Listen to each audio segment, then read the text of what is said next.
Morning, everybody. Good morning, Rabbi. Okay, we just had a great start today. We gotta get back into it. Beautiful, beautiful. Oh, the right one or the left one? Which one was it? Anyway, this week's parsha, there's a verse, there's a pasuk, oy yomayim, or 2 days, oy chodesh, or a month, oy yamim, or it was a couple of days, Behaalotecha anon. The cloud of glory would linger over the Mishkan. So then the children of Israel would encamp and not travel. And when it departed, when the cloud of glory on top of the Mishkan moved, then everybody knew, okay, pack up your bags, let's go, we got to get going. So the Jewish people would move not based on a calendar. There was not a certain amount of time that you stayed in every place. There was 42 stops that they made. Mem Beis Masois. Mem is 40, Beis is 2. So there were 42 stops that they made in the desert. And there was no time limit. Whenever Hashem decided, that's when it went. You could be there for, I think there was one place that were there for 38 years. And there was one place that were there for one night. So it could be, it could be anything. And this is a very interesting lesson that we can learn. That everybody has, and this is brought down, that every single person in our lives, we have 42 stops. We have 42 places we have to make it. Some of them could be even a second.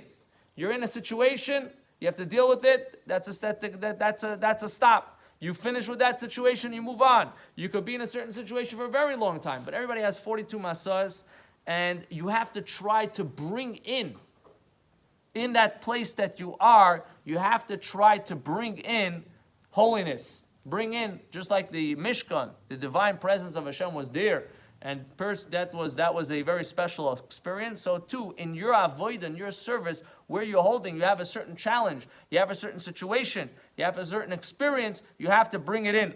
The Baal Shem Tov says, and many other great tzaddikim say this, that the 42 masois, every single Jew has it in their lives, and there are those that even say that it's a Kabbalah.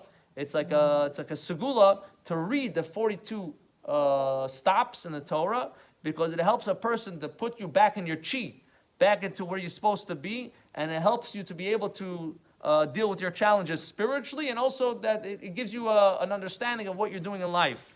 There's actually also a commentary that asks a question that if you look closely on the actual stops that the Jewish people made, there's 41, there's not 42. We call it 42, but it's really, in a sense, 41.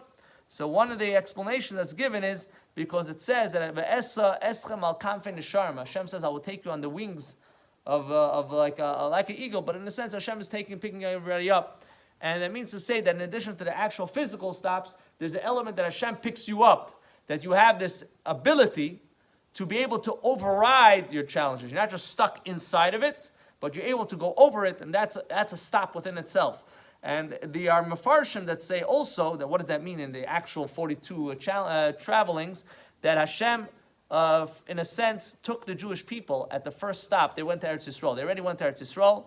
They flew, or they ended up somehow, magically, in Jerusalem.